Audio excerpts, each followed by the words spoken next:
کہ وہ پروگرام سے یاد آ گیا، مگر یہ حضرت ناظم صاحب قاری صہیب ربانی صاحب نے ان کا بھوکا کہ یہاں آ کر کے دل کے جلسے میں شریک ہوئے، یہ بہت بڑی بات ہے۔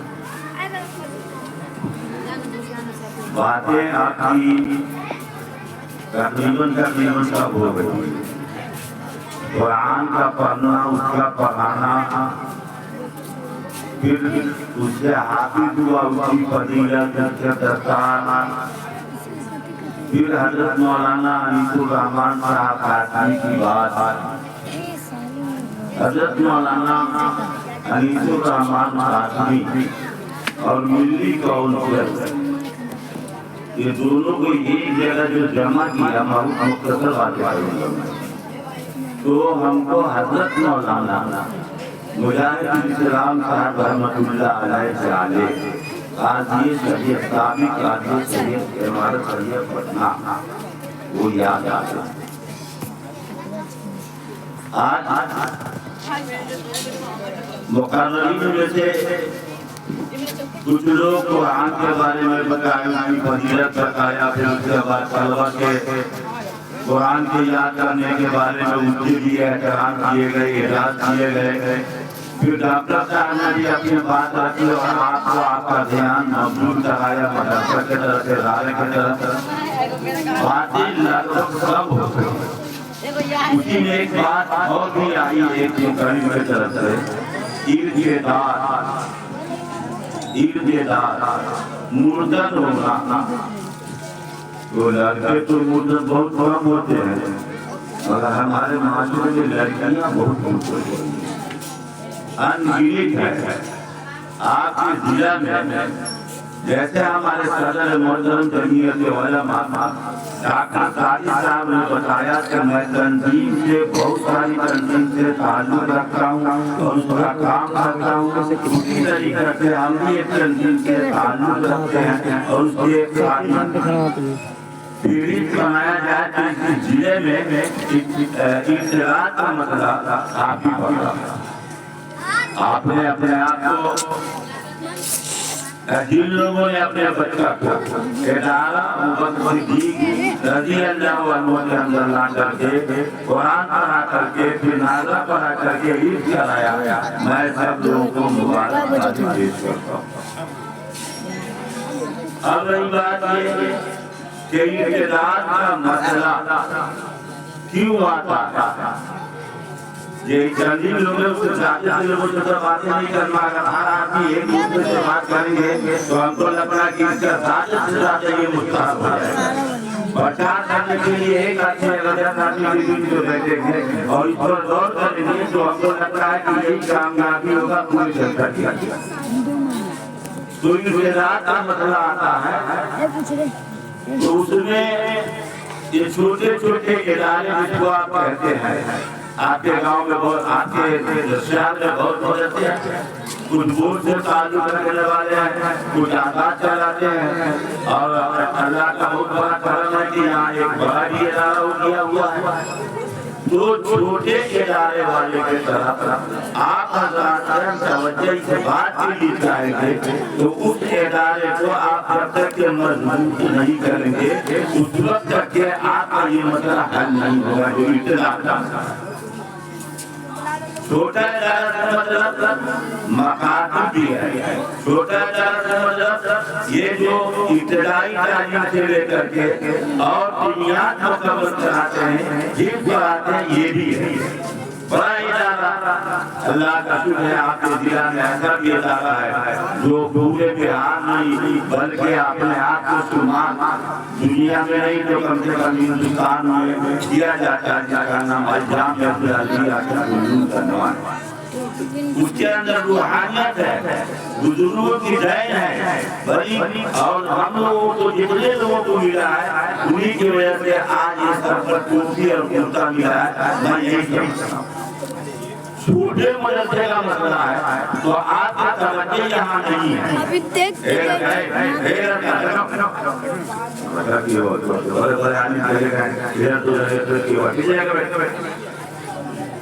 چھوٹے مدرسے کا مطلب یہ ہے کہ جس طریقے سے آپ ایک کان دیکھا ہوگا، کان جہاں سے آپ دھاتو نکالتے ہیں، جہاں سے آپ کیا کرتے ہیں ڈیجیٹل نکالتے ہیں، جہاں سے آپ کوئی چیز نکلتا ہے، لوہا نکلتا ہے، پتھر نکلتا ہے، کوئلہ نکلتا ہے، اس کو آپ نہیں دیکھتے ہیں تو سنتے ضرور ہوں گے۔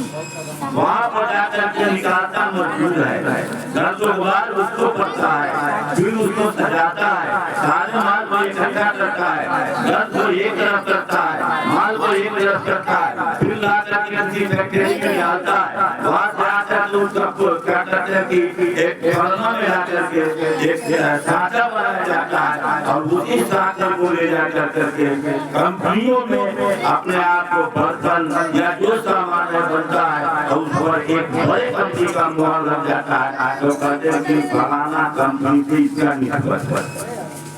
اس کا مال اچھا ہوگا،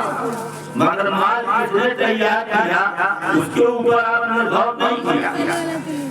مال کس نے تیار کیا، دھول کس نے پھاکا، پریشان کون ہوئے، جھوپڑی میں کون رہا، جس نے اس کو سجایا، کیسے اس کو لگ کر کے اس چھوٹے سے بچے کو اپنے آپ کو اس چھوٹے سے مکان میں کرائے کے مکان میں رکھ کر کے اپنے آپ کو رات و دن لگا کر کے اس چھوٹے چھوٹے بچوں کو حافظ قرآن بنا دیا،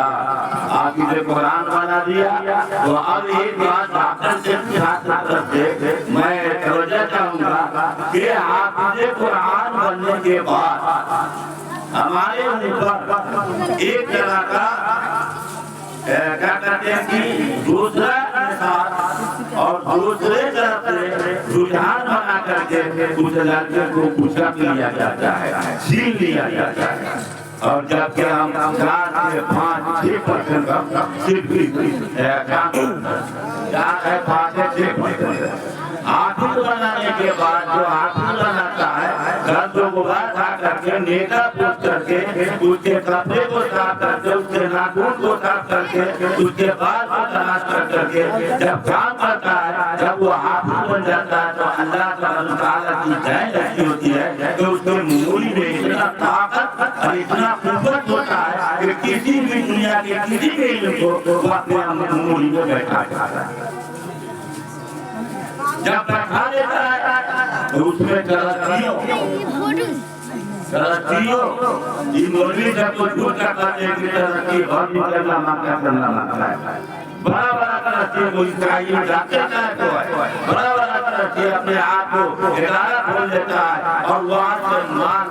آتا ہے اور کہتا ہے کہ میں حافظوں کو بڑا ہو کر کے انجینئر بناؤں گا، حافظ کو ڈاکٹر بناؤں گا، حافظ کو آئیس بناؤں گا، حافظ کو بی ایس بناؤں گا، بی پی ایس بناؤں گا، اور بنا کر کے اس کو تیار کر کے دنیا میں لاؤں گا۔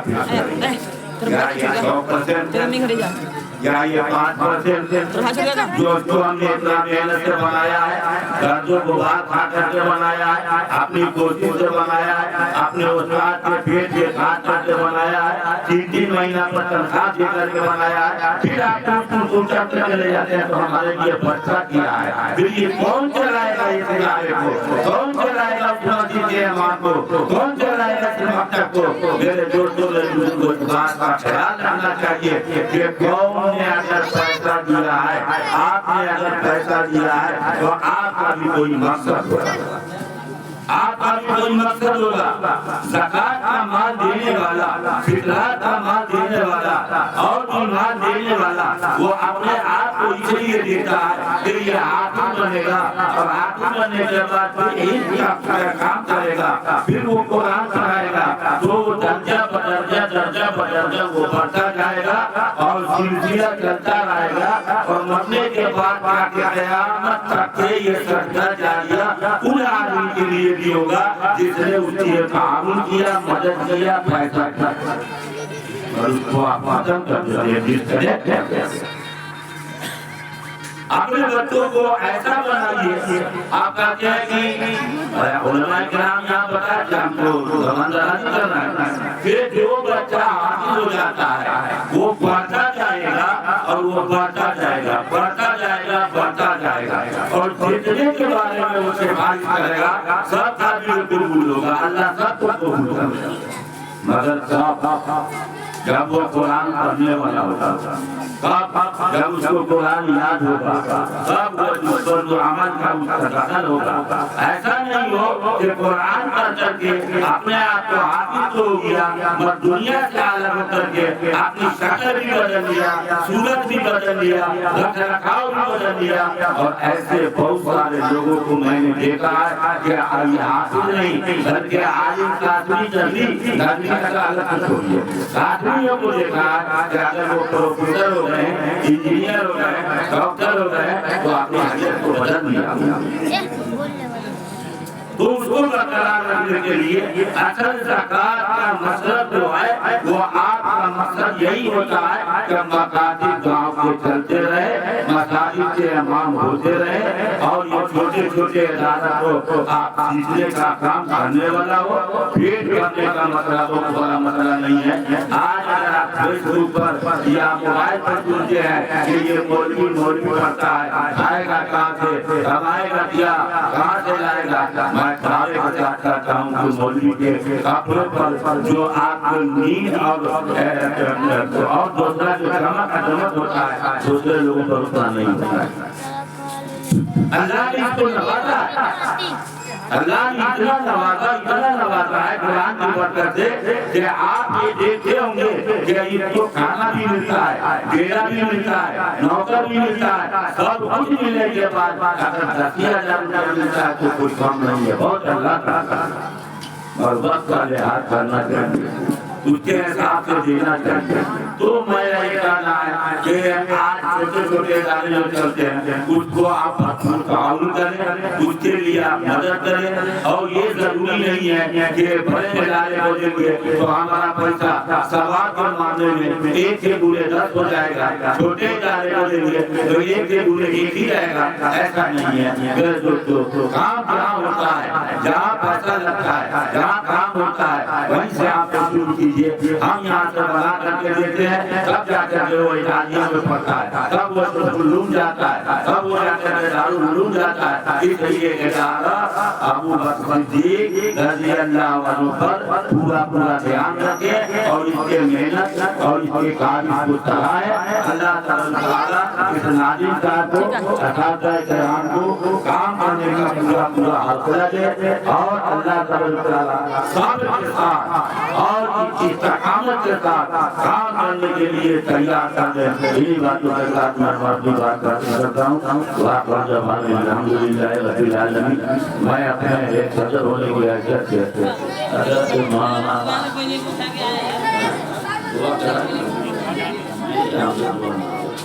دعا کریے مولانا